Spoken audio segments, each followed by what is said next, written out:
Assalamualaikum warahmatullahi wabarakatuh. Yuk, pagi ini kita akan membahas topik mata kuliah Askep Neonatus Bayi, Balita, dan Anak Prasekolah tentang asuhan pada kunjungan neonatal.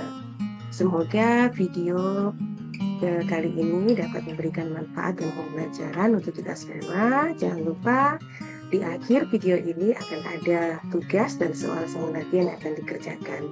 Ayo, mari kita lihat bersama. Jangan lupa ditonton, like, and subscribe. Kita mulai pada konsep tentang neonatus. Jadi, menurut beberapa sumber, neonatus adalah fase awal ketika seorang manusia lahir ke bumi. Dalam konteks kedokteran, bayi yang baru berusia di bawah 28 hari disebut neonatal. Oleh karena itu, rentang usia yang lazim digunakan pada masa neonatal adalah antara usia 0 sampai 28 hari. Oleh karena adanya perubahan atau adaptasi dari masa di dalam kandungan atau biasa kita katakan intrauterin menuju ke kehidupan di luar kandungan atau ekstrauterin, maka bayi baru lahir juga membutuhkan proses yang dinamakan masa pertumbuhan dan perkembangan. Nah, masa pertumbuhan dan perkembangan ini pada umumnya dipengaruhi oleh beberapa hal. Oleh karena peralihan periode yang terjadi menyebabkan masa neonatal merupakan periode yang dianggap rawan dan kritis. MTBM adalah kependekan dari manajemen terpadu bayi muda. Konsep bayi muda adalah berada pada usia di bawah 2 bulan. Mengapa sebelum kita mengetahui asuhan apa saja yang perlu kita lakukan di setiap kunjungan neonatal, kita perlu mengetahui hal-hal apa saja yang rawan terjadi, terutama pada bayi yang berusia di bawah 2 bulan. Oleh karena itu, kita perlu melakukan penilaian dan klasifikasi, melakukan tindakan dan pengobatan, memberikan konseling bagi ibunya, serta melakukan pelayanan tindak lanjut. Pada pendekatan MTBM, tersedia formulir pencatatan untuk penilaian bayi muda dari umur 2 bulan hingga 5 tahun. Pada kunjungan pertama, kita dapat melakukan pemeriksaan dan penilaian sebagai berikut. Yang pertama, periksa bayi muda untuk kemungkinan penyakit sangat berat atau infeksi berat. Nah, selanjutnya buatkan klasifikasi dengan cara ditanya, kemudian dilihat dan diraba. Kemungkinan penyakit sangat berat atau infeksi berat bisa merujuk pada adanya kejang pada bayi tidak dapat minum dan memuntahkannya, gangguan napas, bisa hipotermia atau infeksi bakteri lokal. Nah, kedua, selanjutnya menanyakan kepada ibu apakah bayinya mengalami diare. Jika diare, periksa apakah ada tanda atau gejala yang terkait terhadap penyakit diare tersebut. Kemudian yang ketiga, lanjut periksa semua bayi muda untuk terjadinya icterus dan klasifikasikan berdasarkan gejala yang ada. Yang keempat, periksa bayi untuk kemungkinan berat badan rendah dan atau masalah pemberian ASI dan klasifikasikan berdasarkan tanda dan gejalanya. Kelima, menanyakan kepada ibu apakah bayinya sudah diimunisasi, tentukan status imunisasi bayi muda. Kemudian keenam, menanyakan status pemberian vitamin K. Karena sistem pembekuan darah pada bayi belum sempurna, maka semua bayi yang berisiko mengalami perdarahan perlu mendapatkan suntikan vitamin K setelah proses IMD dan sebelum pemberian imunisasi HB. Dan terakhir yang ketujuh, selanjutnya menanyakan kepada ibu masalah lain seperti kelainan kongenital, trauma lahir, perdarahan tali pusat, dan sebagainya. Oke, untuk melatih pemahaman kita tentang MTBM, yuk mari kita menjawab latihan pada soal-soal kasus di bawah ini. Berbeda dengan MTBM, MTBS adalah manajemen asuhan secara terpadu yang diberikan kepada bayi yang sakit dan berusia antara 2 bulan hingga 5 tahun. Nah, MTBS bukan merupakan suatu program kesehatan, tetapi suatu pendekatan atau cara menata laksana balita sakit. Nah, konsep pendekatan MTBS ini pertama kali diperkenalkan oleh WHO, yang merupakan suatu bentuk strategi upaya pelayanan kesehatan yang ditujukan untuk menurunkan angka kematian, kesakitan, dan kecacatan pada bayi dan anak balita di negara-negara berkembang. Nah, sebagai contoh, ketika Anda bertemu dengan ibu yang membawa anaknya sakit, maka hal yang Anda lakukan adalah pertama, sambut ibu dengan baik dan persilahkan duduk bersama anaknya. Kemudian yang kedua, tanyakan umur anak. Jika umur anak berada di antara usia 2 bulan hingga 5 tahun, gunakan bagan penilaian dan klasifikasi anak sakit umur 2 bulan sampai 5 tahun. Namun, jika umur anak kurang dari 2 bulan, gunakan bagan tata laksana bayi muda umur kurang dari 2 bulan.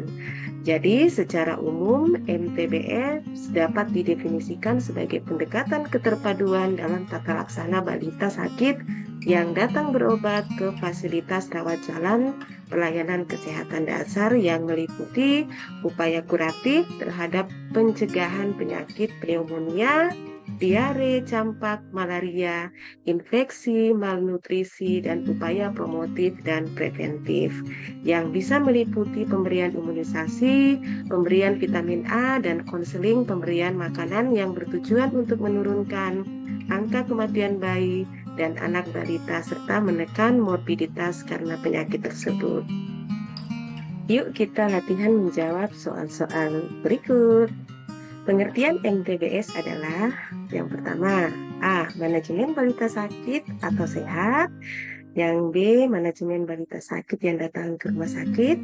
Yang C. Manajemen terpadu dalam tata laksana balita sakit. Dan D. Manajemen terpadu imunisasi balita. Nah, selanjutnya latar belakang diterapkan MTBS di Indonesia adalah tenaga dan dana untuk puskesmas kurang, solusi yang tepat untuk menurunkan AKB, pelayanan yang praktis dan cepat, atau tidak perlu tenaga banyak. Pertanyaan selanjutnya, cara menanyakan pada ibu mengenai masalah yang dihadapi anaknya. Yang pertama, sambut ibu dengan baik dan silakan duduk. Kemudian, tanyakan pada ibu membawa uang berapa, atau tanyakan pada ibu hal-hal yang penting saja, atau kunjungan pertama ataupun pulang sama saja. Nah, pertanyaan selanjutnya tentang tanda bahaya umum antara lain, anak masih bisa menyusu atau kadang-kadang muntah, atau anak pernah kejang, atau anak letargis. Nah, cara memeriksa anak apakah sadar atau tidak dengan cara A. Melihat anak tidur pulas, atau anak tampak mengantuk dan pandangan kosong, atau anak tidak bisa memanggil ibunya, atau bicara anak tidak jelas. Berdasarkan standar pelayanan minimal asuhan neonatal, kunjungan pada neonatus atau disingkat dengan KN dilakukan sebanyak 3 kali, yaitu kunjungan pertama atau KN1 pada usia anak 6 jam hingga 48 jam, yang kedua, kunjungan kedua atau KN2 pada usia 3 hari sampai dengan 7 hari, dan kunjungan ketiga atau KN3 pada usia 8 hari hingga 28 hari. Nah, apa sih asuhan yang dapat dilakukan oleh bidan pada kunjungan pertama tersebut? Nah, yang pertama bisa kita lihat adalah pastikan bayi selalu terjaga kehangatannya. Kemudian yang kedua, lakukan pemeriksaan fisik pada bayi secara head to toe dari kepala hingga kaki, dan jangan lupa lakukan pengukuran antropometri dan penilaian refleks pada bayi. Yang ketiga, kenali tanda-tanda bahaya yang terjadi pada bayi, misalnya bayi sulit menghisap atau hisapan lemah, letargi atau bayi maunya tidur terus, tanpa bangun untuk makan, warna kulit kebiruan, dan kesulitan bernafas. Yang keempat, lakukan perawatan tali pusat. Kemudian yang kelima, berikan konseling kepada ibu tentang tanda-tanda bahaya, dan sampaikan kemana ibu harus membawa bayinya apabila terdapat salah satu tanda bahaya. Dan terakhir yang keenam, jangan lupa berikan imunisasi HB0 setelah 1 jam pemberian vitamin K. Pada kunjungan kedua atau pada saat usia bayi di antara hari ketiga sampai hari ketujuh, seorang bidan dapat melakukan yang pertama, jaga tali pusat tetap kering dan bersih, kemudian lakukan penimbangan berat badan bayi, jaga kebersihan bayi, lakukan pemeriksaan tanda bahaya seperti adanya infeksi, ikterus, dan diare, berikan ASI pada bayi minimal 10-15 kali dalam 24 jam atau sesuai kebutuhan bayi. Kemudian jaga keamanan bayi, jaga suhu tubuh bayi, lakukan konseling kepada ibu tentang ASI eksklusif, pencegahan hipotermia dan perawatan bayi baru lahir di rumah, serta penanganan dan rujukan kasus bila diperlukan. Kunjungan ketiga atau KM3, pada kunjungan ketiga ini asuhan yang dilakukan adalah sama pada saat bidan melakukan kunjungan kedua atau KM2. Oke, demikian video pembelajaran pada pagi hari ini. Semoga memberikan manfaat. Kita bertemu pada video pembelajaran selanjutnya. See you.